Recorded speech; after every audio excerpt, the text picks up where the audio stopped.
اعوذ باللہ من الشیطان الرجیم بسم اللہ الرحمن الرحیم حسبنا اللہ ونعم الوکیل نعم المولا ونعم النصیر الحمد للہ الذی لم یتخذ صاحبۃ ولا ولدا ولم یکن لہ شریک فی الملک ولم یکن لہ ولی من الذل وکبرہ تکبیرا الصلاۃ والسلام علی سیدنا و مولانا ابی القاسم محمد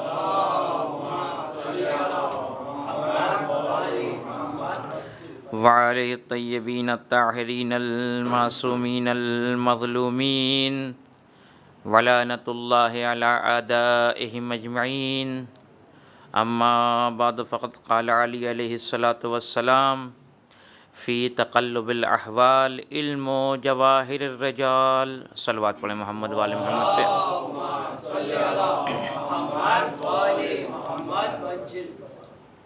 اس ماہ صیام میں ہماری اور آپ کی یہ بحث چل رہی تھی کہ امام علی علیہ الصلاۃ والسلام یہ فرماتے ہیں کہ انسان کو اگر پرکھنا ہے، اس کو جانچنا ہے، چیک کرنا ہے، تو اس کو چیک کرنے کا بہترین طریقہ یہ ہے کہ جب اس کے حالات چینج ہو رہے ہوں، جب اس کے حالات تبدیل ہو رہے ہوں، تو تم یہ دیکھو کہ وہ کیسا ہے۔ آیا حالات کے تبدیل ہونے کے ساتھ وہ بھی تبدیل ہو گیا، یا نہیں؟ حالات کتنے بھی چینج کیوں نہ ہوں، انسان اپنے کردار پہ باقی رہتا ہے۔ یہ ایک ایسا معیار ہے اور ایسا میزان ہے کہ کسی بھی شخصیت کو اگر اس معیار اور میزان پہ رکھا جائے اور جب حالات چینج ہوں تو سمجھ میں آ جاتا ہے کہ یہ انسان کیسا ہے۔ لہذا اسی جملے کے ذیل میں میں نے آپ کی خدمت میں جو باتیں عرض کیں وہ وصیت مولا کے حوالے سے تھیں، کہ جو مولا نے اس وقت یہ وصیت کی کہ جب حالات چینج ہو گئے تھے، تبدیل ہو گئے تھے، سر پہ ضربت لگی ہوئی تھی، خون جاری تھا، بچنے کا کوئی امکان نہیں تھا، موت قریب تھی، لیکن اس وقت بھی ہمارا اور آپ کا مولا اپنے بارے میں نہیں سوچ رہا ہے، بلکہ امت کے بارے میں سوچ رہا ہے، اسلام کے بارے میں سوچ رہا ہے، مسلمین کے بارے میں سوچ رہا ہے، دین خدا کے بارے میں سوچ رہا ہے۔ اور آپ نے جو وصیت کی اپنے دونوں بچوں کو، امام حسن اور امام حسین علیہم الصلاۃ والسلام کو، یہ کہا کہ بیٹا تقوی الہی اختیار کرو اور خبردار دنیا کو طلب نہ کرنا، اگرچہ دنیا تم کو طلب کرے، اور دیکھو اگر تمہارے ہاتھ سے کوئی چیز نکل جائے تو اس نکلنے کے اوپر افسوس نہ کرنا، غم نہ کرنا، اس لیے کہ وہ لوگ چلے جانے پہ غم کرتے ہیں جو یہ سمجھتے ہیں کہ یہ ان کی چیز تھی۔ کل ایک سوال آیا تھا بعد میں جلسے کے ختم ہونے کے بعد کہ اگر معیار یہ ہے کہ یہ چیزیں ہماری نہیں ہیں اور خدا کی ہیں، تو پھر جو ہم نے دولت کمائی ہے اس کو لا کے اپنے دروازے پہ رکھ دیں۔ جو محنت سے پیسہ کمایا ہے، جو کچھ بھی محنت سے کمایا ہے، اس کو لا کے اپنے دروازے پہ رکھ دیں۔ ابھی ہمارا تو ہے نہیں، جس کو لے جانا ہوگا لے جائے گا، ہم افسوس بھی نہیں کریں گے۔ نہیں، کہنے کا مقصد یہ نہیں ہے۔ جو آپ نے اپنی محنت سے کمایا ہے، جو آپ کی حلال کمائی ہے، اس کی حفاظت کرنا آپ کے لیے ضروری ہے۔ آپ نے جو پیسہ کمایا ہے اس کو ایک تجوری میں رکھنا ہوگا۔ آپ نے اور جو چیزیں کمائی ہیں، جو قیمتی چیزیں ہیں، اس کے جو حفاظت کا طریقہ ہے وہی آپ کو استعمال کرنا ہے۔ اس طرح سے اگر آپ نے اس کی حفاظت کی تو آپ دنیا والے نہیں کہلائیں گے۔ کہنے کا مقصد صرف اتنا ہے کہ اگر حفاظت کے باوجود وہ چیز چلی جاتی ہے، بہت حفاظت کی آپ نے پیسے کی، بھئی خون پسینے کا پیسہ تھا، حلال کمائی تھی، آپ نے خمس نکالا تھا، زکوٰۃ ادا کیا تھا، حقوق خدا کو دیا، حقوق بندگان ادا کیے، لیکن اس کے باوجود ایک دن خدا نہ کرے چوری ہو گئی گھر میں، تو اب اس چوری کے اوپر واویلا نہیں ہونا چاہیے۔ کہنے کا مقصد صرف یہ ہے، نہ یہ کہ چور سے کہا جائے کہ ہاں میرے گھر میں فلاں جگہ پہ یہ سامان رکھا ہوا ہے، آپ جب آئیں آ کے لے جائیں، اس لیے کہ ہم دنیا والے نہیں ہیں، ہم آخرت والے ہیں۔ یہ تصور نہیں ہے۔ کہنے کا مقصد یہ نہیں ہے، کہنے کا مقصد صرف اتنا ہے کہ آپ کو ایک عادی زندگی گزارنا ہے، وہ چیزیں جو زندگی میں ضروری ہیں وہ انجام دینا ہے۔ اس کے بعد اگر خدا نہ کرے کوئی واقعہ زندگی میں پیش آ جاتا ہے، کوئی کمی پیش آ جاتی ہے، کوئی مصیبت آ جاتی ہے، تو اس مصیبت کو یہ سمجھ کے برداشت کریں کہ پروردگار اس مصیبت سے ہم کو باہر کرے گا، اور پروردگار کی مصلحت تھی کہ اس نے ہمارے لیے یہ مصیبت رکھی۔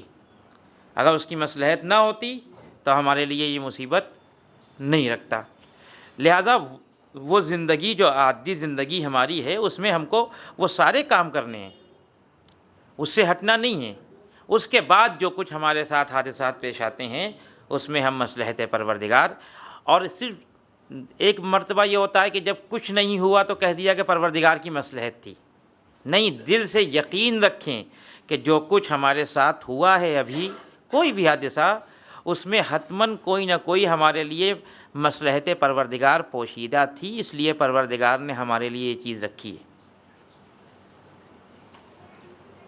تب انسان کہیں گے کہ یہ ہم دنیا سے دور ہیں اور ہم آخرت کی طرف جا رہے ہیں۔ یہ بات کل تقریباً مکمل ہو گئی تھی۔ آج ایک جملہ اور ہے، 2-3 جملے ہیں بلکہ، اس کی تشریح کرنا ہے کہ پھر مولا اپنے دونوں بیٹوں سے کہتے ہیں وَقَوْلَ بِالْحَقِّ۔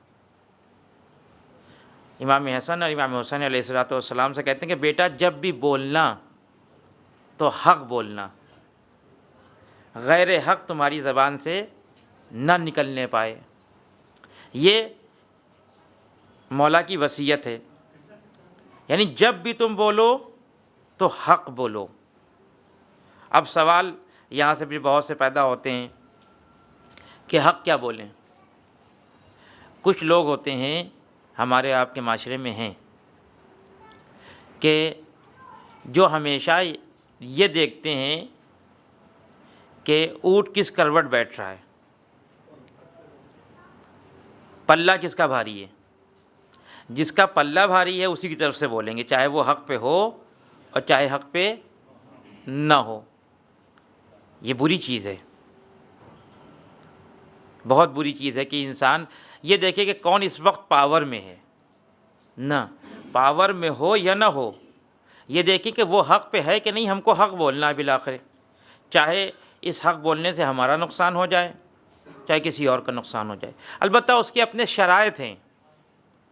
ہاں، ایسا نہ ہو کہ کوئی ایسی حق بات آپ جا کے کہہ دیں کہ جو اتحاد ہوا ہے وہ اتحاد ختم ہو جائے کہ ہم تو حق بولتے ہیں۔ نہیں ہے، ایسا نہیں ہے۔ آپ کو وہ سارے حالات اپنی نظر میں رکھنا ہوں گے، اور اس کے بعد پھر یہ طے کرنا ہوگا کہ ہم کو یہاں پہ کیا اقدام کرنا ہے۔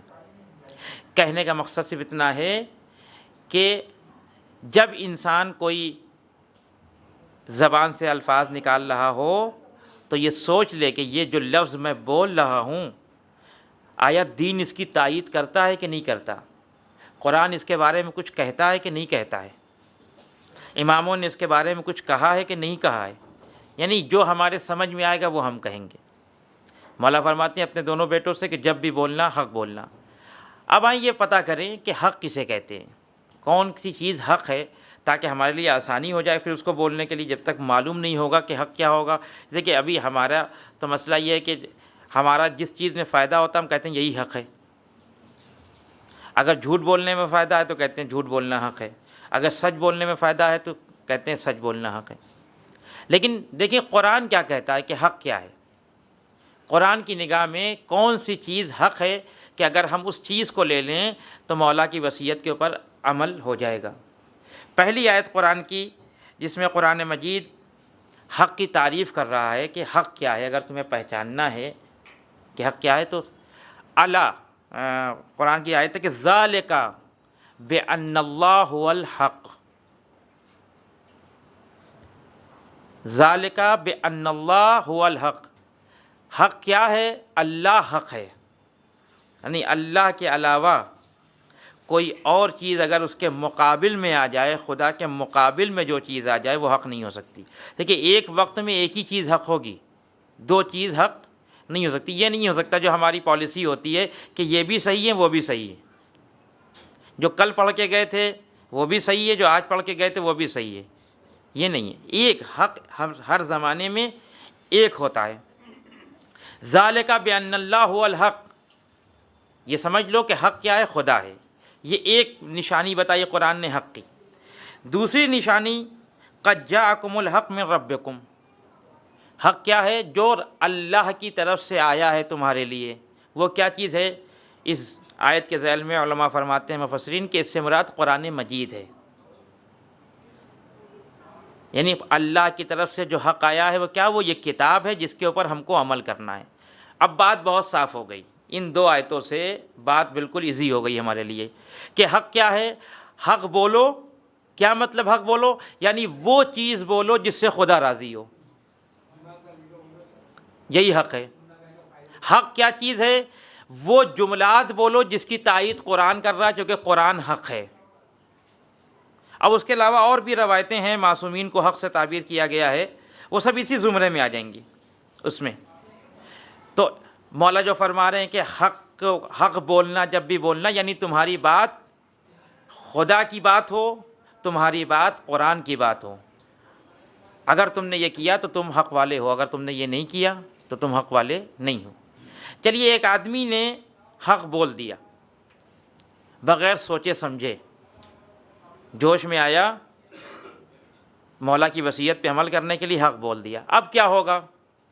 آیا حق بولنے کے بعد اس کے کچھ فوائد ہیں یا نہیں ہیں؟ جیسے کہ ہمارا سارا کام فائدے کے لیے ہوتا ہے، اگر فائدہ مل رہا ہے تو کام ہوگا، اور فائدہ نہیں مل رہا ہے تو کام نہیں ہوگا۔ تو یہ جو ہم اب جافشانی کر رہے ہیں، قربانی دے رہے ہیں حق کے لیے، حق کو بولنے کے لیے، اس کا کچھ فائدہ ہے کہ نہیں فائدہ ہے؟ روایت میں کچھ فوائد بیان کیے گئے ہیں ان لوگوں کے بارے میں جو حق بولتے ہیں، جن کی زبان پہ صرف اور صرف حق جاری ہوتا ہے۔ وہ روایات متعدد ہیں کہ پہلی روایت عجیب و غریب ہے ان لوگوں کے بارے میں جو حق بولتے ہیں۔ روایت یہ ہے کہ جو لوگ حق بولتے ہیں وہ انبیاء کی طرح ہیں۔ کیوں انبیاء کی طرح ہیں؟ جیسے کہ انبیاء ہمیشہ حق بولتے ہیں۔ روایت اس طرح سے ہے کہ اشبہ الناس بالانبیاء اقولہم للحق، انبیاء سے شبیہ ترین لوگ وہ ہیں کہ جو حق کی باتیں کرتے ہیں، وہ باتیں کرتے ہیں جو حق کی ہوتی ہے۔ تو پہلا فائدہ اس انسان کے لیے کہ جو حق بولتا ہے، اس کا اتنا بڑا فائدہ ہے کہ وہ انبیاء کی طرح ہو رہا ہے۔ شبیہ، انبیاء نہیں ہو گیا، نبی نہیں ہوا۔ کوئی یہ نہ سوچے کہ میں نبی ہو گیا حق بول کر، نبی کی طرح ہو گئے۔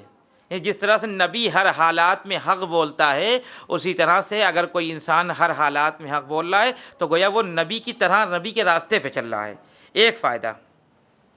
دوسرا فائدہ، عموماً آدمی سوچتا ہے حق بولنے کے بعد نقصان ہی ہوتا ہے، لیکن روایت کہتی نہیں، ایسا نہیں ہے کہ ہمیشہ حق بولنے کے بعد نقصان ہو، کبھی کبھی فائدہ بھی ہوتا ہے۔ روایت اس طرح سے امام علی علیہ السلام سے کہ من عمل بالحق، من عمل بالحق ربحا، جس نے حق کے اوپر عمل کیا اس نے فائدہ اٹھایا، اس کو فائدہ مل گیا۔ ہو سکتا ہے اس دنیا میں نہ ملے فائدہ، حق بولنے کی وجہ سے اس کا نقصان ہو جائے، لیکن جہاں پلٹ کے جانا ہے اس کو، جو اس کی واقعی زندگی ہے کہ جسے آخرت کہتے ہیں، جہاں اسے پھر رہنا ہے، چاہے وہ جنت ہو چاہے وہ جہنم ہو، وہ جو تقسیم ہوگا وہ مسئلہ الگ ہے۔ وہ جو آخرت کی زندگی ہے وہاں اس کو گھاٹا نہیں ہوگا، اور بلکہ یہاں بھی گھاٹا نہیں ہوگا۔ وہ ہم سمجھتے ہیں کہ گھاٹا ہو رہا ہے، لیکن اگر واقعی چاہے تحلیل کریں اور تجزیہ کریں، دیکھیں حالات کو دیکھیں، تو اس کے بعد سمجھ میں آئے گا کہ نہیں، گھاٹا نہیں ہوا ہمارا حق بولنے سے۔ دیکھیں دین کسی ایسی بات کا حکم ہی نہیں دیتا کہ جس کے اندر نقصان پایا جا رہا ہو، دین کی ہر بات کے اندر فائدہ ہی فائدہ ہے۔ تیسری حدیث جو یہ بتاتی ہے کہ جو حق بولتا ہے وہ کامیاب ہے، ساری دنیا اس کو ناکام کہے لیکن خدا کی نگاہ میں وہ کامیاب ہے۔ من نصر الحق افلح، جس نے حق کی نصرت کی وہ کامیاب ہے، اس کو ناکامی ہاتھ نہیں آ سکتی۔ اور چوتھی اور آخری حدیث بہت شاندار ہے اس سلسلے میں۔ دیکھیے ہم سب، یہ ہماری ساری کوشش یہ ہوتی ہے کہ ہم جس معاشرے میں رہ رہے ہیں، جن لوگوں کے درمیان، یہ بہت ضروری چیز ہے، یہ جن لوگوں کے درمیان ہم رہ رہے ہیں، وہاں لوگ مجھے چاہیں، لوگوں کے دل میں میری محبت پیدا ہو جائے۔ لہذا بہت سے کام ایسے ہم کرتے ہیں کہ جس کی وجہ سے لوگوں کے دل میں ہماری محبت پیدا ہو جائے، لوگ مجھے چاہنے لگیں۔ یہ فارمولہ ہے، اگر اس پہ کوئی عمل کرتا ہے حق بولنے پر، تو روایت کہتی ہے کہ من عمل بالحق مال علیہ الخلق، اگر کوئی حق کے اوپر عمل کرتا ہے تو لوگ خود بخود اس کی طرف متوجہ ہو جائیں گے، لوگ خود بخود اس کو دوست رکھنے لگیں گے، لوگ خود بخود اس کو چاہنے لگیں گے۔ آپ دیکھیں امیر المومنین کی زندگی کو دیکھیں، خدا کتنے دشمن تھے امام کے، ایسے دشمن تو تاریخ میں کسی کے ہوئے ہی نہیں ہیں، واقع نہیں ہوئے۔ جس طرح کے دشمن امام علی کو ملے ہیں تاریخ میں، اگر آپ اٹھا کر دیکھیں تو اتنے خطرناک دشمن کسی کو نہیں ملے ہوں گے، لیکن چونکہ ہمیشہ امام علی نے حق کا ساتھ دیا، جب بھی زبان کھلی حق بولا۔ آج وہ لوگ کہ جو علی کے دشمن تھے ان کا نام لینے والے کتنے ہیں؟ اگر ہیں بھی تو ڈر کے نام نہیں لیتے۔ یہ نہیں کہہ رہا ہوں کہ نہیں ہیں ان کے ماننے والے بھی ہیں، لیکن ڈر کے مارے ان کا نام نہیں لیتے۔ لیکن کل جس کے پاس افراد نہیں تھے لیکن جو حق پہ عمل کر رہا تھا، آج امام علی کے چاہنے والے کتنے ہیں؟ زمین کے کونے کونے پہ امام کے چاہنے والے۔ کیوں؟ دیکھیں جو حق کی نصرت کرتا ہے، جو حق پہ عمل کرتا ہے، لوگ خود بخود، یہ خدا کا انتظام ہے، اس میں ہمارا اور آپ کا کوئی دخل نہیں ہے، یہ پروردگار کا انتظام ہے کہ جو اس کی راہ میں قدم بڑھاتا ہے خود بخود محبت پیدا کر دیتا ہے۔ وہ ایک کرامت کہیے اس کو، ایک معجزہ کہیے اس کو، کہ جو لوگ اللہ کی راہ میں جاتے ہیں، شروع میں لگتا ہے، یہ بات لگتی ہے شروع میں کہ فلاں آدمی مخالفت کرے گا، فلاں آدمی یہ کہہ دے گا، فلاں آدمی وہ کہہ دے گا، لیکن نہیں، ایسا نہیں ہے۔ واقعاً جو اللہ والے ہوتے ہیں وہ یہ فکر نہیں کرتے۔ تو یہ وہ فوائد ہیں روایات میں کہ اگر کوئی حق پہ عمل کر رہا ہے، اگر کوئی حق بول رہا ہے تو اس کا نقصان نہیں ہوگا، وہ کامیاب ہے، لوگ اس سے محبت کریں گے، وہ فائدہ مند ہے۔ یہ ایک بات ہے۔ اب دوسری بات جو عرض کرنا ہے آپ کی خدمت میں، وہ یہ ہے کہ کس حد تک ہم حق لے لیں، کہاں تک، یہ قرآن بتائے گا ہم کو۔ قرآن نے حق و باطل کی جو مثال پیش کی ہے وہ بہت شاندار مثال پیش کی ہے۔ یہ قرآن یہ فرماتا ہے کہ جب آسمان سے بارش ہوتی ہے، جب آسمان سے بارش ہوتی ہے تو یہ بارش زمین کے ہر خطے پہ ہوتی ہے، ہر خطے پہ ہوتی ہے، لیکن جب بارش رک جاتی ہے تو آپ نظارہ دیکھیں زمین کا نظارہ دیکھیں تو اس میں آپ کو کیا دکھے گا؟ زمین کے نظارے میں کہ کہیں پہ تھوڑا سا پانی جمع ہے، کہیں پہ اس سے زیادہ پانی جمع ہے، کہیں پہ اس سے زیادہ زمین پانی جمع ہے، اگر گڑھا ہے تو کم پانی ہے، اگر اس سے بڑی کوئی جھیل ہے تو زیادہ پانی ہے، اگر دریا ہے تو اس سے زیادہ پانی ہے، اگر سمندر ہے تو اس سے زیادہ پانی ہے۔ تو کیا اللہ نے جو بارش نازل کی ہے اس میں کوئی پالٹی بازی کی ہے پروردگار عالم نے کہ اس کو زیادہ پانی دیں گے اس کو کم پانی دیں گے؟ نہیں، پروردگار نے مساوی برسایا تھا پانی کسی کی شکل کو دیکھ کے نہیں برسا تھا، پانی سب کے لیے برسا تھا، لیکن جس کا جتنا ظرف تھا اس نے اتنا پانی لے لیا۔ یہ بہترین مثال ہے، جتنا ہمارا ظرف ہوگا اتنا حق ہمارے اندر آئے گا۔ رسول اکرم کے پاس کتنے لوگ بیٹھتے تھے؟ نہ جانے کتنے لوگ، کتنے اصحاب تھے، ابھی تو پوری فہرست تیار کی گئی ہے اصحاب کی کہ فلاں فلاں فلاں، لیکن کیا سب ایک جیسے تھے؟ رسالت کی زبان سے جو جملات نکل رہے تھے وہ سب کے دلوں میں ایک جیسے پہنچ رہے تھے؟ نہیں، کچھ تو ایسے تھے کہ جو بزم رسالت میں بیٹھتے تھے بہت کان لگا کے، جیسے لگتا ہے کہ ان سے زیادہ کوئی سنتا ہی نہ ہو، سب سے زیادہ یہ سمجھ رہے ہیں، لیکن جب نکل کے باہر جاتے تو کہتے تھے یہ محمد کیا کہہ رہے ہیں، یہ کہہ کیا رہے تھے؟ یعنی یہ بیٹھے تھے لیکن رسالت سے کچھ لیا نہیں انہوں نے۔ ان کی مثال اس پہاڑ کی طرح جو بلندی پہ ہوتا ہے لیکن اس کا دامن نہیں پھیلتا۔ پہاڑ کے اوپر جتنی بارش کیوں نہ ہو جائے ایک قطرہ بھی نہیں ٹھہرے گا وہاں پہ۔ کیوں؟ اس لیے کہ اس کے پاس ظرف نہیں ہے ٹھہرانے کے لیے۔ لیکن اسی بزم میں سلمان موجود ہیں، ابو ذر موجود ہیں، عمار موجود ہیں، مقداد موجود ہیں، ان سب نے حق لیا، لیکن دوسرے پہلو میں دوسرے لوگ بیٹھے ہیں وہ نہیں لے پائے۔ لہذا وسعت ہونا چاہیے انسان کے اندر، ظرفیت ہونا چاہیے انسان کے اندر۔ اگر وہ ظرفیت پیدا ہو جائے گی تو حق خود بخود پیدا ہوتا چلا جائے گا۔ لہذا مولا کی اس وصیت پہ عمل کرنا ہے ہمیں کہ جب بولیں تو حق بولیں، جب عمل کریں تو حق کا عمل کریں، ڈرے نہیں۔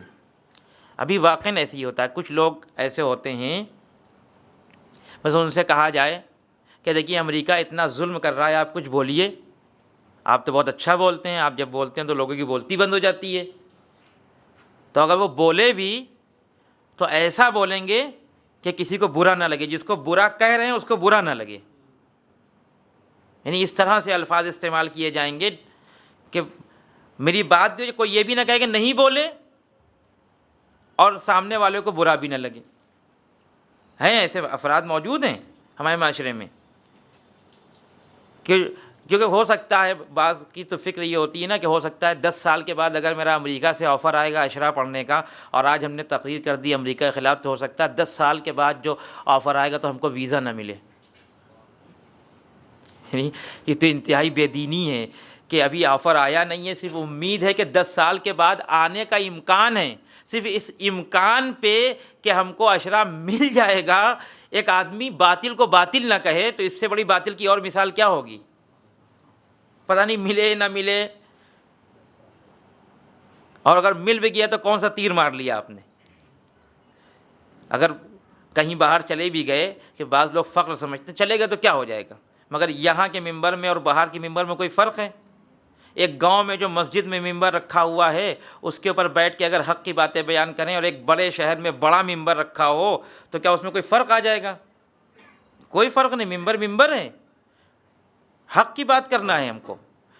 کچھ لوگ ہوتے ہیں کہ احتیاط کرتے ہیں کہ جس کو برا کہہ رہے ہیں اس کو برا نہ لگے، یہ پالیسی نہیں ہونا چاہیے۔ اگر کوئی اس طرح سے باتیں کر رہا تو گویا وہ امام علی کے قول کے اوپر عمل نہیں کر رہا، ان کی وصیت کے اوپر عمل نہیں کر رہا۔ ایک صلوات پڑھیں محمد وآل محمد۔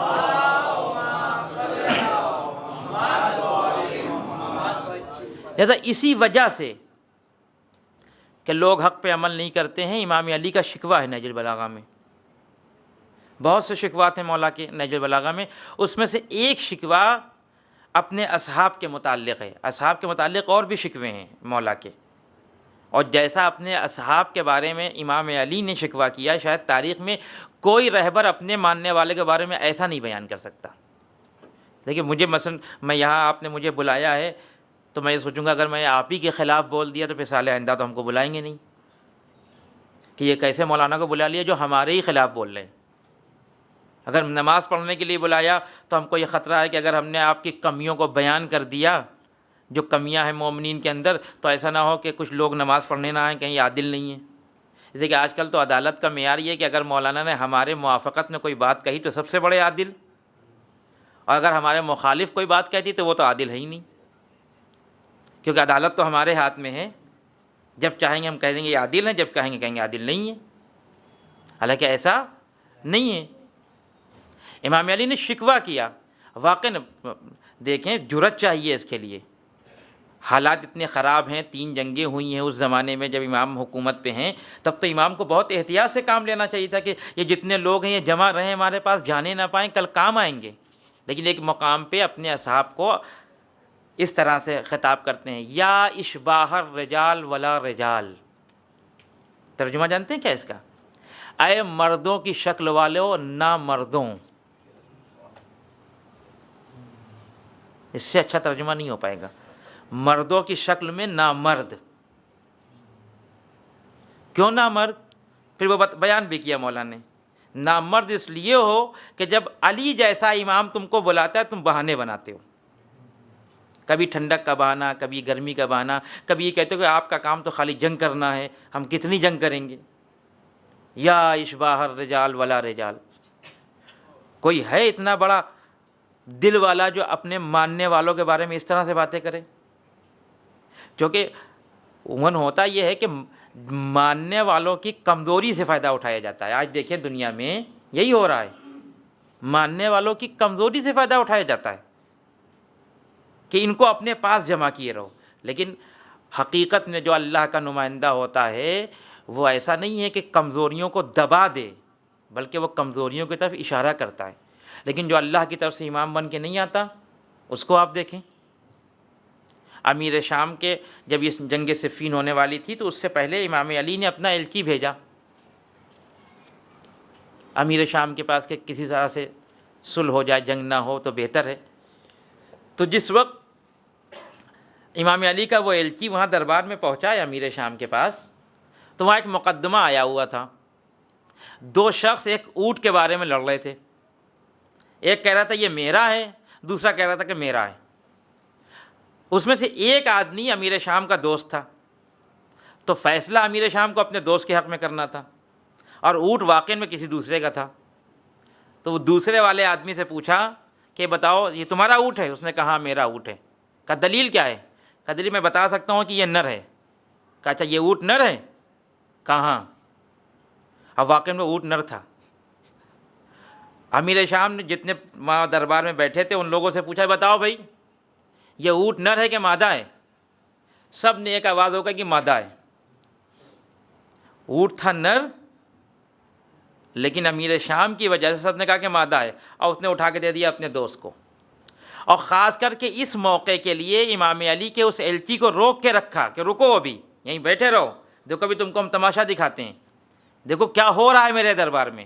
اس نے دیکھا، جب قصہ ختم ہو گیا تو اس نے کہا جا کے علی سے کہہ دو کہ علی کا پالا ان لوگوں سے پڑا ہے کہ جن کے اندر اتنی بھی تمیز نہیں کہ نر کیا ہوتا ہے اور مادہ کیا ہوتا ہے، تو وہ حق و باطل میں کیا فرق پیدا کریں گے۔ ایک کمزوری سے فائدہ اٹھانا، لیکن امام نے کبھی بھی کسی کی کمزوری سے فائدہ نہیں اٹھایا، شکوہ کیا ایک۔ اور امیر شام سے کہا کہ ایسا ہے کہ اصحاب کے سلسلے میں چلو ہم تم ادلا بدلی کر لیتے ہیں، درہم و دینار کا سودا کیا جائے۔ درہم و دینار کیا مطلب؟ درہم چاندی کے سکے کو کہتے ہیں اور دینار سونے کے سکے کو کہتے ہیں۔ 10 چاندی کے سکے ہوں گے اس زمانے میں، جب 10 چاندی کے سکے ہوں گے تو وہ برابر ہوں گے 1 دینار کے سونے کے۔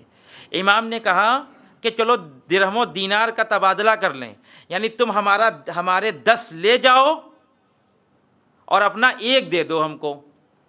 یہ شکوہ ہے مولا کا، یہ تماچا ہے ان لوگوں کے منہ پہ جو امام علی کے پہلو میں بیٹھے ہوئے تھے کہ یہ تم ہمارے 10 لے جاؤ، ہم کو اپنا 1 دے دو، اس لیے کہ یہ 10 حق پہ رہتے ہوئے میری بات نہیں مانتے، اب وہ 1 جو تمہارے پاس ہے وہ جانتا ہے کہ باطل ہے لیکن پھر بھی بات مانتے ہیں۔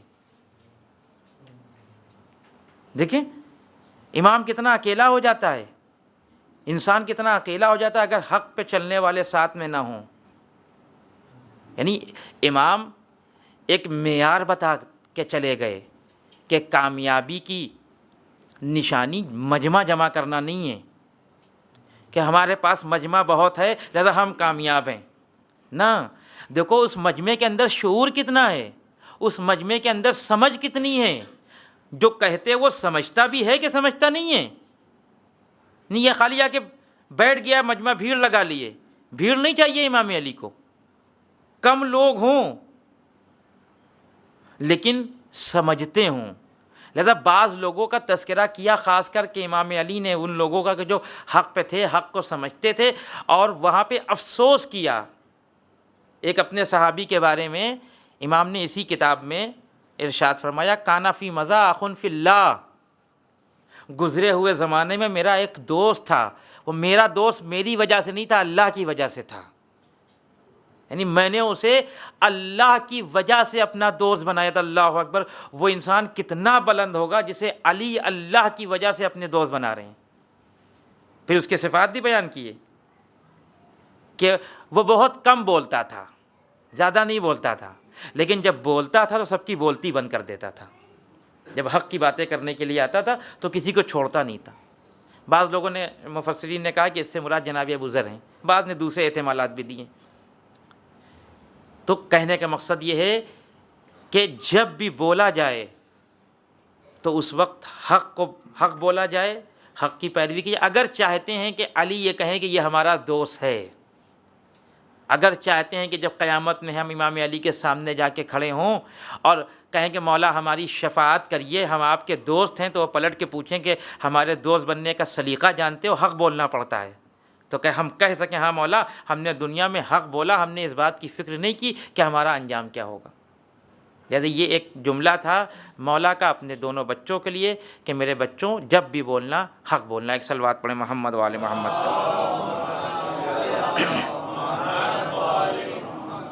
اس کے بعد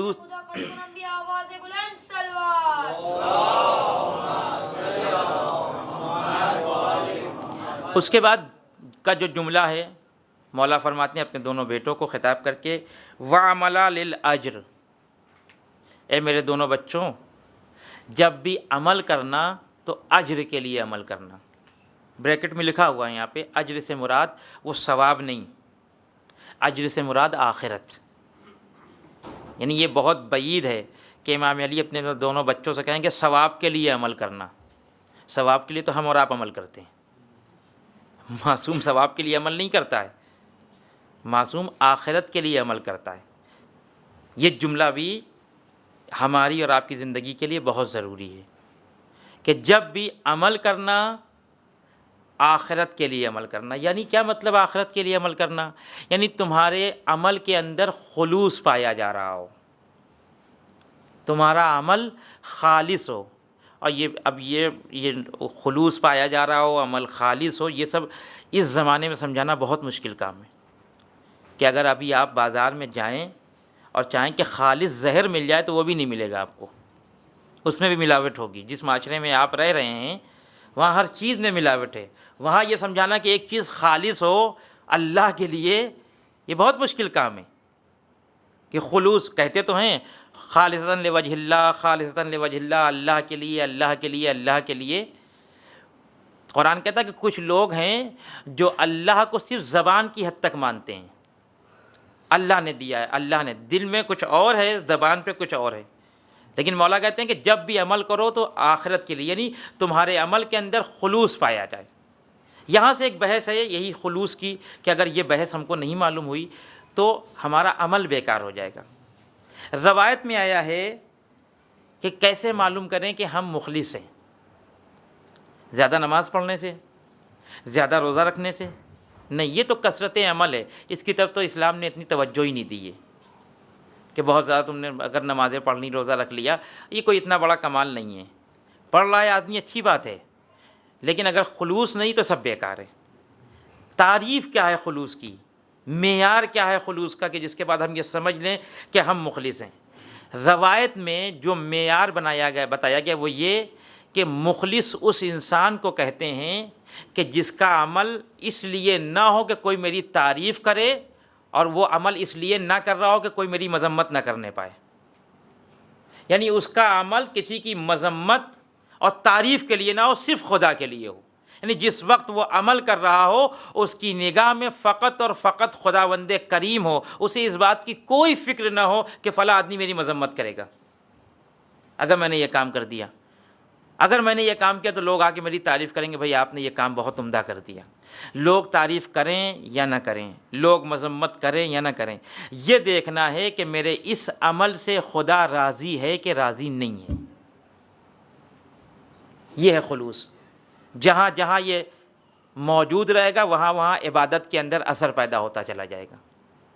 نماز پڑھ رہے ہیں، فکر یہ نہیں ہونا چاہیے کہ لوگ کہیں گے بھائی بہت بڑے نمازی ہیں، کہیں یا نہ کہیں ہم خدا کے لیے کر رہے ہیں۔ کار خیر کر رہے ہیں، لوگ کہیں یا نہ کہیں کہ آپ بہت زیادہ کار خیر کرنے والے ہیں، اگر یہ نیت آ گئی کہ لوگ دو چار لوگ کہہ دیں کہ یہ بہت خطرناک مرحلہ ہوتا ہے۔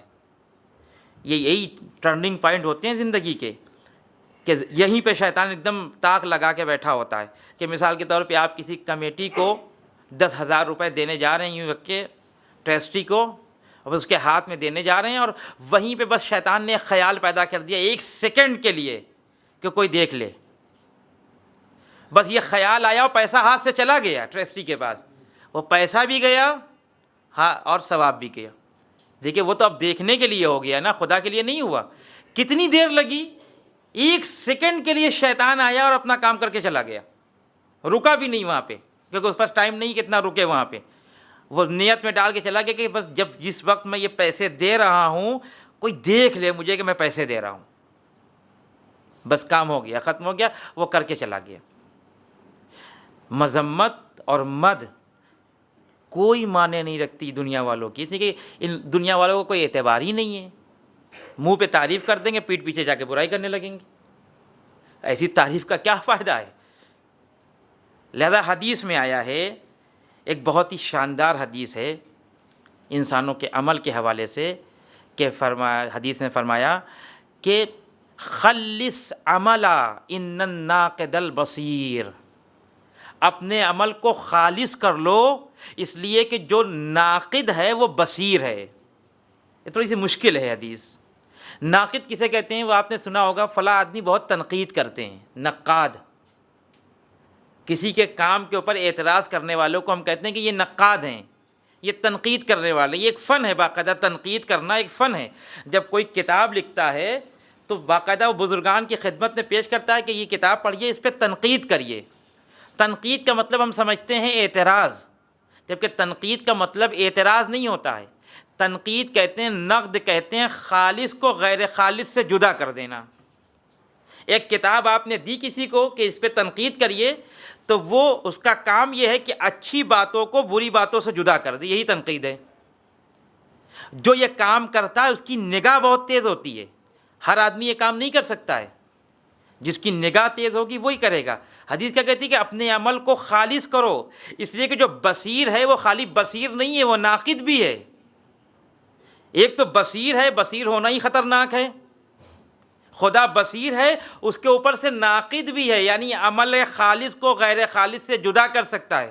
لہذا یہ نہ سمجھیں، کبھی ہم سوچیں کہ کہیں ہمارا عمل یوں ہی نکل جائے گا غیر خالص عمل بھی نہیں، وہاں پہ آلہ لگا ہوا ہے۔ جیسے ہی کوئی غیر خالص، دیکھا دنیا کا جو نظام ابھی ہے، جو بڑے بڑے انسٹیٹیوٹ ہوتے ہیں سائنس کے، جہاں ٹیکنالوجی کی باتیں ہوتی ہیں، جہاں میزائل وغیرہ بنتی ہیں، وہاں ہر آدمی تو جا نہیں پاتا۔ وہاں اگر کوئی غیر آدمی جانا چاہے گا تو اس کی پیر کی آہٹ سے وہاں بیل بجنے لگے گی، معلوم ہو جائے گا کوئی ایسا آدمی آ گیا ہے جس کو یہاں نہیں آنا چاہیے تھا، ایسی ٹیکنالوجی آ گئی ہے۔ تو خدا بھی عمل گیا خدا کے سامنے، وہ ناقد بصیر ہے، فوراً بتا دے گا کہ یہ کتنا خالص ہے کتنا غیر خالص ہے۔ لہذا ہم کو خود یہ کام کرنا ہے، اپنے عمل کو آخرت کے لیے انجام دینا ہے۔ بہت سے سوالات پیدا ہوتے ہیں اس سلسلے میں، لوگ سوال کرتے بھی ہیں، کرنا بھی چاہیے، کہ وہ لوگ کہ جو خدا پہ ایمان نہیں رکھتے، جو دین پہ ایمان نہیں رکھتے، جو رسول پہ ایمان نہیں رکھتے اور کار خیر انجام دیتے ہیں، گرمی میں پانی کی ٹنکی لگوا دی، کسی کی فیس جمع کر دی، کسی کو کپڑا دے دیا، یہ بھی تو کار خیر ہے کہ نہیں ہے؟ یہ کار خیر ہے۔ تو پھر اس کا کیا ہوگا؟ کہ یہی ہے، اس کا جواب یہی دیا جاتا ہے کہ خدا ناقد ہے، وہ جانتا ہے، اگر اس نے اپنے نام و نمود کے لیے ٹنکی لگوائی ہوگی تو پروردگار سمجھ رہا ہے کہ کس لیے لگوائی ہے، وہ نام و نمود مل جائے گا اس کو۔ بھئی ایک آدمی اگر کام اس لیے کر رہا ہے کہ لوگ میری تعریف کریں، اس نے کام کیا، لوگوں نے تعریف کی، میں مسجد اس لیے پڑھنے کے لیے آیا یہاں پہ لیکچر دینے کے لیے کہ بعد میں لوگ میری تعریف کریں، لوگوں نے تعریف بھی کر دیا کہ میری، کہ بھئی بہت اچھا لیکچر تھا، تو اب میں خدا سے کیا طلب کروں؟ کہ خدا کے لیے تو میں نے کچھ کیا ہی نہیں تھا، میں نے تو اس لیے کیا تھا کہ لوگ بعد میں آ کے میری تعریف کر دیں، وہ لوگ بعد میں آئے میری تعریف کر دی، مجھے جزا مل گئی۔ اب ہم کو منتظر نہیں رہنا اس بات کا کہ قیامت میں ہم کو کچھ ملے گا۔ قیامت میں کیوں ملے گا؟ کیونکہ قیامت کے لیے ہم نے کیا ہی نہیں تھا، آخرت کے لیے ہم نے کیا ہی نہیں تھا، تو جب آخرت کے لیے ہم نے کیا نہیں تو آخرت میں ہم کو ملے گا کیوں؟ لہذا مولا یہ فرماتے ہیں کہ جب بھی کام کرو تو اللہ کے لیے کام کرو۔ اب یہ جو خلوص کی منزل ہے یہ دو مرحلے میں ہے۔ ایک وقت ایسا ہوتا ہے کہ وہ عمل ہو جاتا ہے، پورا ہو جاتا ہے عمل، یعنی مجتہدین کرام بھی کہتے ہیں کہ آپ کو تکرار کرنے کی ضرورت نہیں ہے۔ مثلا ایک آدمی روزہ رکھ رہا ہے رمضان المبارک میں، روزہ رکھ رہا ہے اس نیت کے ساتھ کہ ہم کو جنت مل جائے اور ہم جہنم سے بچ جائیں، روزہ اس کا صحیح ہے، روزہ اس کا صحیح ہے، کوئی مجتہد نہیں کہے گا کہ روزہ غلط ہے۔ اب وہ جب قیامت میں پہنچے گا تو پروردگار کہے گا کہ روزہ رکھا تھا جنت کے لیے، یہ تمہاری جنت، یہ لیجئے آپ کی جنت، ہم سے آپ سے کوئی مطلب نہیں ہے، دیکھیں آپ نے روزہ میرے لیے نہیں رکھا تھا، آپ نے حوروں کے لیے رکھا تھا، غلمان کے لیے رکھا تھا، نہروں کے لیے رکھا تھا، یہ نہریں ہیں، یہ غلمان ہیں، یہ حور ہے، یہ جنت ہے، لیجیے خدمت لیجیے، رہیے آپ۔ وہاں جا کے انسان حسرت کرے گا ایک کاش ہم خدا کے لیے کرتے، لیکن سب سے عظیم درجہ لقاء اللہ کا ہوگا، اس سے بڑا کوئی درجہ نہیں ہوگا۔ یہ بھی مخلص ہے، اس کا بھی عمل صحیح ہے، شریعت نے نہیں کہا ہے۔ دیکھیے کچھ چیزیں ہوتی ہیں اخلاقی، مثال کے طور پہ یہ کہا جاتا ہے، روایات بھی ہیں کہ اگر کوئی روزہ رکھ کے غیبت کرے تو اس کا روزہ ختم تمام۔ تو اس کا مطلب یہ نہیں کہ آپ جا کے روزہ کھول لیں کہ اب تو ہم نے غیبت کر لی، نہیں، مجتہد کہے گا آپ کا روزہ صحیح ہے، آپ دن بھر غیبت کرتے رہے، روزہ انہی 9 چیزوں سے ٹوٹتا ہے، 10ویں کوئی چیز نہیں ہے، لیکن وہ جو روح ہے روزہ تھا وہ ختم ہو گیا، وہ تمام ہو گیا۔ اب جب روح ختم ہو گئی عبادت کی، تو جب کسی جسم سے اس کی جان نکل جائے تو جسم کی کیا ویلیو ہے؟ پھر تو آپ فاقے کر رہے ہیں۔ یہ ایک منزل ہے کہ اس پہ بھی مل جائے گا، نہیں، اللہ اتنا کریم ہے، اتنا کریم ہے پروردگار کہ ہمارے ناقص اعمال پہ کامل جزا دیتا ہے۔ یہ ایک منزل، لیکن اس سے بڑھ کے ایک منزل ہے کہ انسان عمل کر رہا ہے جنت کے لیے نہیں، جہنم کے لیے نہیں، صرف اور صرف خدا کے لیے، محبت خدا کے لیے، اور کچھ بھی اس کی نگاہ میں نہیں ہے۔ لہٰذا ایسے افراد اگر تلاش کریں گے تو شاید ابھی تو ملے ہی نہیں آپ کو۔ اسی لیے امام علی اسی نہج البلاغہ میں آپ نے کتنی بار سنا ہوگا، مولا فرماتے ہیں اے پروردگار میں علی تیری عبادت اس لیے نہیں کرتا کہ مجھے جنت کا شوق ہے، میں تیری عبادت اس لیے نہیں کرتا کہ مجھے جہنم کا خوف ہے، میں نے تجھے لائق عبادت پایا ہے اس لیے تیرے سامنے سر جھکا رہا ہوں۔ اب دنیا کو تو یہ تعجب ہوتا ہے کہ ہم اتنی عبادتیں کرتے ہیں، ساری زندگی عبادت کی، اور ادھر سے رسول اکرم فرما رہے ہیں کہ علی کی ایک ضربت ثقلین کی عبادت پہ بھاری ہے۔ کیوں نہیں بھاری ہوگی؟ دیکھیں آپ کے سارے کام جنت کے لیے ہو رہے ہیں، حوروں کے لیے ہو رہے ہیں، غلمان کے لیے ہو رہے ہیں، پھلوں کے لیے ہو رہے ہیں، نہروں کے لیے ہو رہے ہیں، اور علی کا ہر عمل خدا کے لیے ہو رہا ہے۔ تو کوئی مقابلہ ہے اس عمل میں جو خدا کے لیے ہو رہا ہو اور اس عمل میں جو غیر خدا کے لیے ہو رہا ہو؟ کوئی مقابلہ نہیں ہے۔ لہذا مولا نے کہہ دیا کہ پروردگار ہم اس لیے عبادت نہیں کرتے کہ ہم کو یہ شوق پیدا ہو، جنت کا شوق پیدا ہو، کہ جنت کا شوق اسے پیدا ہو کہ جو جنت سے کمتر ہو، جنت اس سے بالا ہو، لیکن جس کے صدقے میں جنت پیدا ہوئی ہو وہ جنت کے لیے کیا عبادت کرے گا؟ یہ خلوص کا آخری مرحلہ ہے، یعنی اس سے بڑا کوئی اور مرحلہ نہیں ہے۔ اس مرحلے کے بعد پروردگار عالم جب وہ انسان قیامت میں پہنچے گا تو اس کی جو منزل ہوگی وہ لقاء اللہ کی منزل ہوگی۔ اس منزل کو دیکھ کے لوگ حیرت کریں گے، اے کاش ہم کو یہ منزل مل جاتی۔ پھر وہ جنت میں رہنے کو اتنا بہتر نہیں سمجھیں گے۔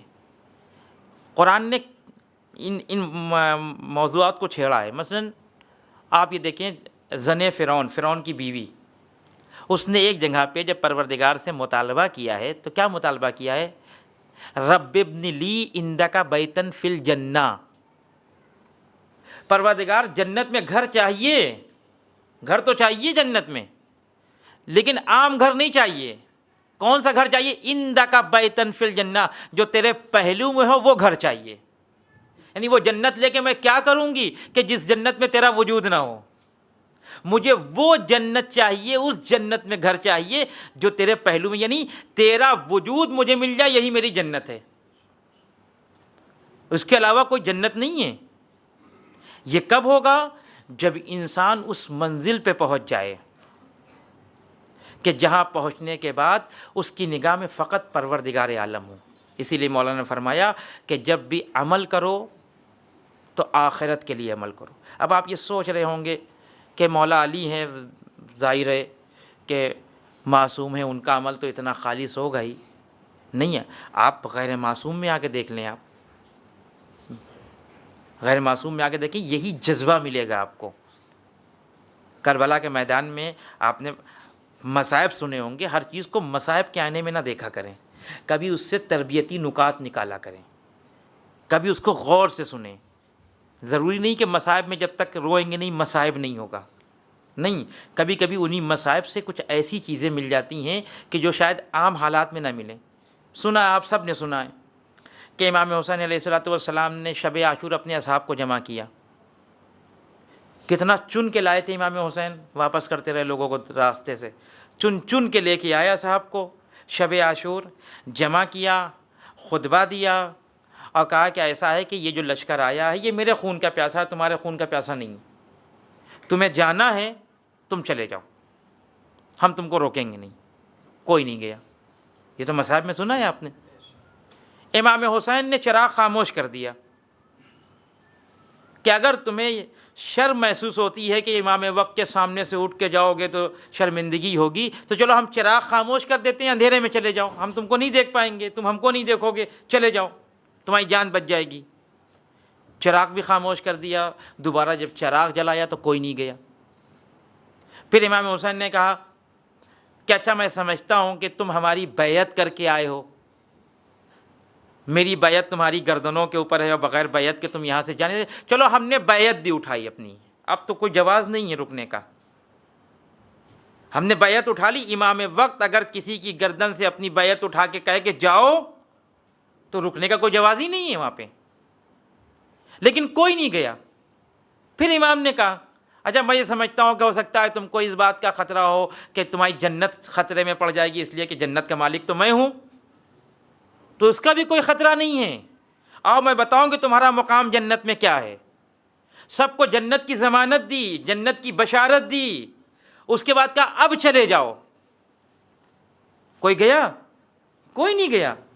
پھر آخری حربہ فراہم کیا، اچھا چلو ہم تم کو بہانہ فراہم کرتے ہیں، میرے خاندان میں بہت سے چھوٹے چھوٹے بچے ہیں، ہر آدمی ایک ایک بچے کا ہاتھ پکڑے اور لے کے چلا جائے، جب کوئی پوچھے تو کہہ دے ان بچوں کو بچانے کے لیے آ گئے ہم، تاکہ کوئی تمہارے اوپر ملامت نہ کرے کہ امام کو چھوڑ کے صحرا میں آ گئے۔ کوئی نہیں گیا۔ سب نے ہاتھ جوڑ کے کہا اے نبی کے نواسے، ہم جنت کی لالچ میں نہیں آئے ہیں کربلا۔ دیکھیں، خلص عملا ان الناقد البصیر، عمل کو خالص کرو۔ نبی کے نواسے، آپ یہ نہیں سمجھیے گا کہ ہم جنت کے لیے آئے ہیں، لیکن جنت کے لیے اگر آئے ہوتے تو جس وقت جنت کی بشارت مل گئی اس وقت واپس چلا جانا چاہیے تھا، لیکن نہیں گئے۔ یہ نہ جا کے بتایا کہ فقط معصوم کا عمل ایسا نہیں ہوتا ہے، معصوم تو آئیڈیل ہے، اسی معصوم کو آئیڈیل بنا کے ہم نے یہ عمل کرنا سیکھا ہے۔ پھر جب انسان اس منزل پہ پہنچ جائے کہ وقت کا امام جنت کی ضمانت لے رہا ہو، بیعت اٹھا رہا ہو، بہانے فراہم کر رہا ہو، چلے جاؤ چلے جاؤ چلے جاؤ، لیکن ان کا خلوص کہہ رہا ہے کہ نہیں جائیں گے نہیں جائیں گے نہیں جائیں گے، تو پھر اب امام کی ذمہ داری ہے کہ اگر اصحاب کے اندر کوئی کمی ہے اور امام ان کی مذمت کرتا ہے، تو اگر اصحاب کے اندر کوئی اچھائی پائی جا رہی ہے تو امام کی ذمہ داری اس اچھائی کو اجاگر کرے۔ کیا کہا امام نے؟ تاریخی جملہ ہے، سنتے آئے آپ، کہ جیسے اصحاب مجھے ملے، نہ میرے نانا کو ملے، نہ میرے بابا کو ملے، نہ میرے بھیا کو ملے۔ کیوں؟ اس لیے کہ وہ سب چھوڑ کے چلے گئے، کوئی مال کے لیے چلا گیا، کوئی جان کے خوف سے چلا گیا، کوئی دشمن کی وجہ سے چلا گیا، لیکن یہ میرے اصحاب پہچانو، ان کے عمل کے خلوص کو پہچانو، کہ ان کو ہم نے یہ خبر دے دی ہے کہ کل کوئی بچے گا نہیں، ہر کوئی مار دیا جائے گا، گردن کٹ جائے گی، جسم کے اوپر زخم آئیں گے، تیر برسائے جائیں گے، لیکن کوئی نہیں گیا۔ وَعَمَلَ لِلْأَجْرِ، جب بھی عمل کرو تو آخرت کے لیے عمل کرو، اور جب انسان آخرت کے لیے عمل کرتا ہے تو معصوم کی زبان سے اس کا کردار کو واضح کیا جاتا ہے۔ اب اس سے بڑا اور کیا انسان کے لیے اور کیا فضیلت ہوگی کہ وقت کا امام کہہ رہا ہے کہ جیسے اصحاب مجھے ملے کسی کو نہیں ملے۔ یہ ہے اس خالص عمل کی جزا جو اس دنیا میں پروردگار دیتا ہے۔ میں نے کیا کہا کہ اگر انسان واقعاً حق پہ عمل کرتا ہے اس دنیا میں بھی سرفراز ہوگا اور آخرت میں بھی سرفراز ہوگا، کہ پروردگار ہم سب کو توفیق دے کہ جب ہم بولیں تو حق کے لیے بولیں اور جب عمل کریں تو آخرت کے لیے عمل کریں۔ وآخر دعوانا والحمد للہ رب العالمین۔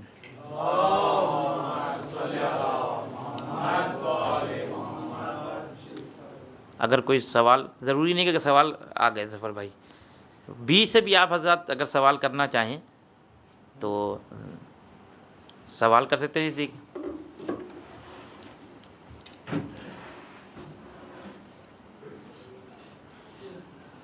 علیکم السلام ورحمۃ اللہ.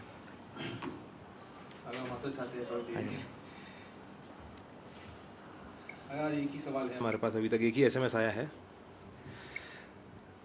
سوال ہے اگر حق بولنے سے دشمن زیادہ ہونے کا خطرہ ہو تو کیا ایسے میں بھی حق بولنا چاہیے؟ ظاہر حق بولیں گے تو دشمن تو زیادہ ہوں گے ہی. حق بولنے کا ایک نتیجہ تو یہ ہے کہ دشمن زیادہ ہوں گے. یہ کیسے سوچ سکتی ہیں آپ کہ حق بولیں اور دشمن زیادہ نہ ہوں؟ یہ تو اسی صورت میں ہوگا جب آپ یہ کہیں کہ دنیا میں سب حق پرست بن جائیں. بھئی ابھی آپ یہ دیکھیں کہ ایران کے اتنے دشمن کیوں ہیں؟ کیوں ہیں دشمن؟ صرف اسی لیے کہ حق بول رہے ہیں.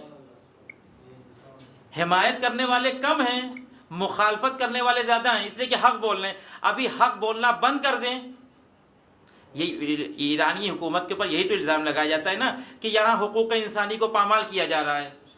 پوری میڈیا لگی ہے، پوری دنیا لگی ہے، لیکن دوسرے ملک بیٹھے ہوئے ہیں پامال کر رہے ہیں، لیکن نہیں، ان کے بارے میں کچھ بھی نہیں اعلان ہوتا. آپ سعودی عرب کو دیکھ لیں، بحرین میں جو کچھ ہو رہا ہے دیکھ لیں، برما میں جو کچھ ہو رہا ہے دیکھ لیں. تو حق بولنے کا بھائی امام علی کے اتنے دشمن کیوں بنے؟ وہ جو اس عیسائی رائٹر نے کہا تھا کہ امام علی اپنی شدت عدالت کی وجہ سے شہید ہوئے، حالانکہ یہ شدت کا لفظ جو ہے وہ مناسب نہیں ہے. اگر وہ یہ کہتا ہے کہ عدالت کی وجہ سے شہید ہوئے تو زیادہ بہتر ہے، لیکن عدالت میں شدت کی ضرورت نہیں ہے. شدت کا مطلب بڑھ گئے اب حد سے. یعنی واقعاً امام علی کی شہادت بھی اسی لیے ہوئی ہے کہ حق کے اوپر چل رہے تھے، حق کی باتیں کر رہے. جتنا بولتے تھے، یعنی یہ جو اتنے 239 خطبے آپ کے ہاتھ میں ہیں، ہر خطبے کے بعد کتنے دشمن پیدا ہوتے ہوں گے؟ بھرے پڑے تھے دشمن. تو حق بولنے کا لازمہ ہی یہ ہے کہ دشمن پیدا ہوں گے. لیکن دوسری طرف سے جو میں نے حدیثیں بیان کی ہیں کہ پروردگار کی ضمانت ہے، معصومین کی ضمانت ہے کہ اگر کوئی حق بولتا ہے تو لوگ محبت بھی کریں گے اس سے، اور اس کی نصرت بھی کرے گا پروردگار عالم. لہذا ہو دشمن ہو، لیکن آپ کو حق بولنا ہے ہر صورت میں. آگا کچھ سوال اور آگے ابھی. ایک سوال ہے اگر غم دنیا میں رزق حاصل، البتہ ہم ہیں شاید، اگر ہم دنیا میں رزق حاصل کرنے کے لیے یا دنیا کی دوسری چیزوں کو حاصل کرنے کے لیے عمل کرے تو کیا صحیح ہے؟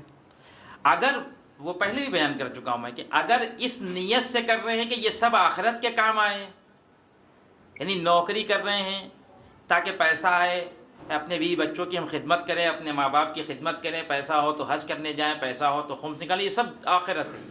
لیکن اگر سب کچھ دنیا میں لگا دیں تو پھر غلط ہے. یہ رزق کمانا کوئی بری، میں نے کہا تھا اس وقت بھی کہا تھا کہ اتنی روایات آئی ہیں کہ اگر کوئی حلال رزق کمانے کے لیے گھر سے نکل رہا ہے تو اس کا ہر قدم ایسا ہے جیسے مجاہد کا قدم ہے. ہر قدم پہ پروردگار عالم اس کو ثواب دے رہا. کیوں؟ اس لیے کہ وہ دین کے اوپر عمل کر رہا. دین نے یہ ذمہ داری لا کے رکھی بیوی بچوں کی، دین نے ماں باپ کی ذمہ داری لا کے رکھی ہے. یعنی دین کا ایک جز یہ ہے کہ ماں باپ کی خدمت کرو، دین کا ایک جز ہے کہ اپنے بیوی بچوں کا خیال رکھو. تو خیال کیسے رکھے گا آدمی؟ خالی جا کے پوچھ لے گا کہ کیسے ہیں آپ؟ ان کے کھانے پینے کا انتظام کرے گا، ان کے لیے گھر کا انتظام کرے گا، کپڑے کا انتظام کرے گا. یہ سب کرنے کے لیے پیسہ چاہیے، پیسے کے لیے کام چاہیے. لہذا وہ نیت ہمیشہ یہ رہے کہ یہ پیسہ بھی جو میں اس لیے کما رہا ہوں کیونکہ دین نے مجھ سے کہا ہے کہ تمہارے اوپر یہ وظیفہ ہے کہ تم اپنے خاندان والوں کے، اپنے گھر والوں کی خدمت کرو، ان کے لیے فلاں چیز فراہم کرو، گھر فراہم کرو. لہذا یہ سب نیت کے اوپر ہے. بس اگر نیت چینج ہو گئی ذرا سی بھی تو عمل پورا کا پورا چینج ہوتا چلا جائے گا. اگر اماموں کے سب سے اچھے اصحاب وہ ہے جو امام کا ساتھ دے اور امام کو چھوڑ کر نہ جائے. آج جب کہ امام پردہ غیب میں ہے تو ہمیں کس کا ساتھ دینا چاہیے؟ بہت سیدھی سی بات ہے کہ اس انسان کا ساتھ دینا ہوگا جس کو امام اپنی جگہ پہ مقرر کر کے گئے. یعنی مراجع کرام. امام جب پردہ غیب میں جانے لگے تو کیا کہا؟ اما حوادث الواقعہ فرجعوا الی روات حدیثنا. جب میں جا رہا ہوں نئے واقعات تمہارے لیے پیش آئیں گے تو وہ لوگ موجود ہیں جو ہماری حدیثوں کو بیان کرتے ہیں. یہ ہماری طرف سے تمہارے لیے حجت ہیں، ہم خدا کی طرف سے تمہارے لیے حجت ہیں. تو جس کو امام بنا کے جا رہا ہے نائب عام، البتہ غیبت کے اس زمانے میں غیبت کبریٰ میں جتنے بھی مراجع ہیں، ولی فقیہ ہیں، جو کچھ بھی ہے وہ نائب عام ہیں. تو یہ نائب عام کس کی طرف سے ہیں؟ امام کی طرف سے ہیں۔ تو اگر امام میسر نہیں ہے کہ ہم ان کی خدمت کریں یا ان کے مدد کر سکیں، تو جو ان کی جگہ پہ ہے ان کی ہم مدد کریں گے، تو یہ مدد پہنچ جائے گی خود امام تک، کیونکہ یہ امام کی طرف سے بنائے ہوئے لوگ ہیں۔ جی شکریہ آغا۔ ایک اور آخری سوال، حق سمجھنے کا راستہ کیا ہے؟ اور اس کے آگے لکھا ہے اور کون لوگ حق سمجھا سکتے ہیں؟ حق سمجھنے، میں ایک واقعہ بیان کر دوں، بہت چھوٹا سا ہے۔ جنگ جمل کے موقع پہ ابو ذر کا غلام، جناب ابو ذر کا غلام بھی وہاں موجود تھا۔ جنگ جمل ایک بہت عجیب جنگ ہے، ایک طرف رسول کی بیوی ہیں اور دوسری طرف رسول کا داماد، رسول کا بھائی اور رسول کا وصی ہے۔ لوگ وہاں پہ پریشان تھے، اسی کشمکش میں تھے کدھر جائیں ہم، جائیں کہاں ہم۔ تو وہ ابو ذر کا غلام بھی پریشان تھا کہ کہاں جائیں ہم۔ تو بالآخر اتنی حدیثیں اس کو یاد تھیں کہ اس نے فیصلہ کر لیا کہ امام علی کے پاس جائیں۔ پوچھا جب امام سے، تو امام نے یہ نہیں کہا کہ میں حق ہوں، جیسے کہ یہاں پہ بیان کر دیتے تو دوسری جگہ جا کے پھر مسئلہ پھنس جاتا، کہ اگر کوئی ایسی مشکل پیش آتی پھر پتہ کرتا کیسے کہ کون حق پہ۔ امام نے کہا تعارف اہلا، اے رفی الحق تعریف اہلا، حق کو پہچان کے اہل حق کو پہچانو۔ حق میں نے کہا نا، جو آیت پڑھی ذالک بان اللہ هو الحق، یعنی ہر وہ چیز کہ جو توحید کے ارد گرد گھوم رہی وہ حق ہے۔ ہر وہ چیز جس کی تعلیم قرآن مجید دے رہا ہے وہ حق ہے، جس کی تعلیم قرآن مجید نہیں دے رہا ہے، جو توحید کے منافی ہے وہ حق بھی نہیں ہے۔ اور جب آپ کے سمجھ میں آ جائے کہ یہ حق ہے، آسان ہے، اگر یہ سمجھنا چاہے آدمی آج کے دور میں بھی سمجھنے کی کوشش نہیں کرتے، اس میں ہم یہ کنفیوز ہو جاتے ہیں۔ کچھ لوگ ہیں جو حق کو کنفیوز کرتے ہیں افواہوں کے ذریعے سے، غلط بیانی کے ذریعے سے۔ میں نے ایک بات کہی، میرے ایک ٹکڑے کو لے لیا، اس کو جا کے بیان کر دیا مولانا نے یہ کہا ہے، اور جو دوسرا ٹکڑا جو اس بات کو مکمل کر رہا ہے اس کو چھوڑ دیا۔ تو ایسے اگر یہی بات ہے تو آپ قرآن پڑھتے رہیے، میں آپ کو غلط ثابت کر دوں گا، آدھی آیت لے لوں گا آپ سے، آدھی چھوڑ دوں گا۔ دیکھیے یہ کہہ رہے ہیں لا تقربوا الصلاۃ، نماز کے قریب نہ جاؤ، وانتم سکارا کو چھوڑ دوں۔ تو کچھ لوگ ہوتے ہیں افواہیں پھیلاتے ہیں، غلط فہمی پیدا کرتے ہیں، ورنہ حق بالکل واضح ہے۔